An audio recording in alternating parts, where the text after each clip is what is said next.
Baghdad की एक पुरानी बस्ती में एक यतीम लड़का रहता था जिसका नाम हमजा था। नन्ही सी उम्र में ही जिंदगी के सख्त इम्तिहान उस पर टूट पड़े। वालिद का साया सर से उठ गया और कुछ ही दिनों बाद माँ भी दुनिया से रुखसत हो गई। अब दुनिया की गलियां और बाजार हमजा के लिए अजनबी और बेरंग हो गए थे। उसका कच्चा सा घर बरसात में टपकने लगता और सर्दियों में ठंडी हवा हड्डियों में उतर जाती। अक्सर वो भूखा सो जाता मगर रात को आसमान की तरफ देखकर आहिस्ता से दुआ करता, या अल्लाह, सब कहते हैं तू यतीमों का सहारा है, तू मेरा भी सहारा बन जा। एक रात जब भूख ने शिद्दत इख्तियार की तो वो माँ की याद में रोते रोते सो गया। ख्वाब में माँ नजर आई।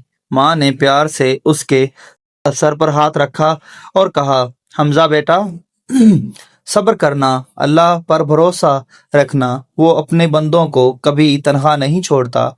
ये ख्वाब हमजा के लिए उम्मीद की रोशनी बन गया।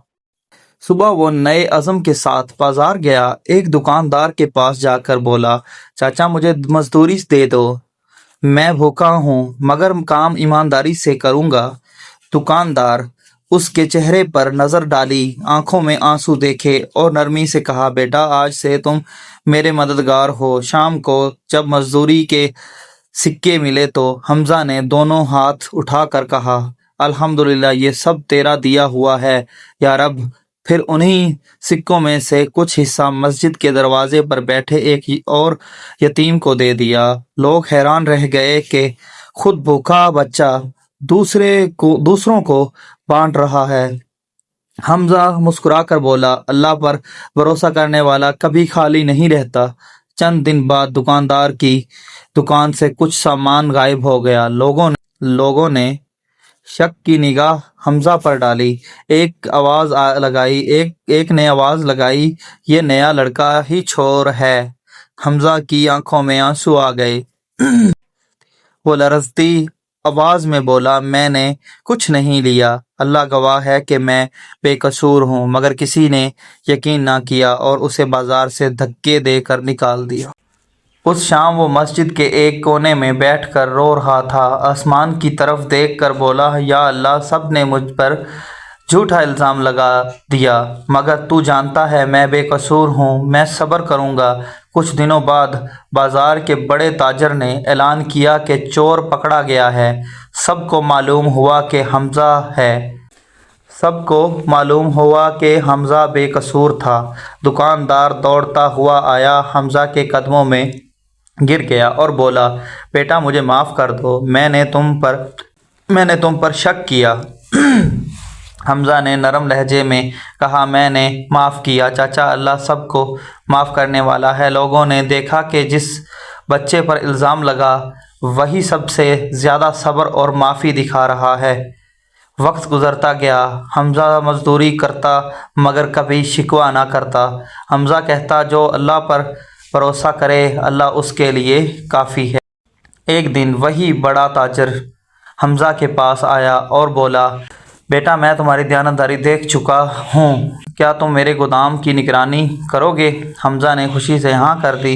अब उसके पास ना सिर्फ रोज़ी थी बल्कि इज़्ज़त भी। एक रात गोदाम की निगरानी करते हुए वो आसमान की तरफ देख कर बोला, या अल्लाह, मेरा ख्वाब है कि मेरा भी एक घर हो जहाँ बारिश ना टपके और जहाँ मैं दूसरे यतीम बच्चों को सहारा दे सकूं।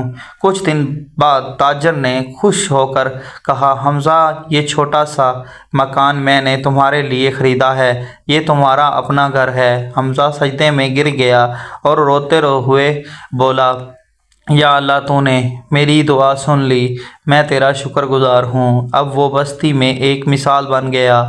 लोग कहा करते, यतीम बच्चा जिस पर सब ने शक किया था आज सब्र और ईमान से इज़्ज़तदार इंसान बन गया है। ताजर का सौतेला बेटा जलील हसद में मुब्तला था। वो देख रहा था कि सब हमजा की तारीफ़ करते हैं। एक दिन उसने साजिश की, कुछ सामान छुपाकर सब पर ऐलान कर दिया, हमजा ने ये सब चीज़ें चुरा ली हैं। लोग फिर हैरान रह गए। हमजा के दिल पर भारी बोझ पड़ा। वो दिल ही दिल में कह रहा था, या अल्लाह, मैं نے تو ہمیشہ ایمانداری سے کام کیا، پھر کیوں مجھ پر الزام لگتا ہے؟ اس نے آسمان کی طرف دیکھ کر دعا کی، یا رب تو میرا گواہ ہے، مجھے صبر دے اور سچائی کو ظاہر کر۔ چند دن بعد گودام کے ایک مزدور نے سب کے سامنے حقیقت بیان کی، میں نے اپنی آنکھوں سے دیکھا ہے، یہ سب جلیل نے چھپایا تھا تاکہ حمزہ پر الزام لگے۔ سب حیران رہ گئے۔ تاجر نے شرمندگی سے حمزہ کے قدموں میں گر کر کہا، بیٹا مجھے معاف کر دو، میں نے تم پر دوبارہ شک کیا۔ حمزہ نے مسکرا کر کہا، میں نے معاف کیا چاچا، اللہ سب کو معاف کرنے والا ہے۔ جلیل کا چہرہ شرم سے سرخ ہو گیا۔ لوگوں نے کہا، ایمانداری اور صبر ہی اصل طاقت ہے۔ حمزہ نے آسمان کی طرف دیکھا اور دل میں کہا، چاہے کتنی بھی آزمائشیں آئیں، اللہ پر بھروسہ کبھی نہیں چھوڑنا چاہیے۔ اب وہ اپنے چھوٹے سے گھر میں خوش تھا، روز یتیم بچوں کی مدد کرتا اور ہر دن اللہ کا شکر ادا کرتا۔ یاد رکھو، جب دنیا کے سب سہارے ٹوٹ جائیں، تب بھی اللہ کا سہارا ہمیشہ باقی رہتا ہے۔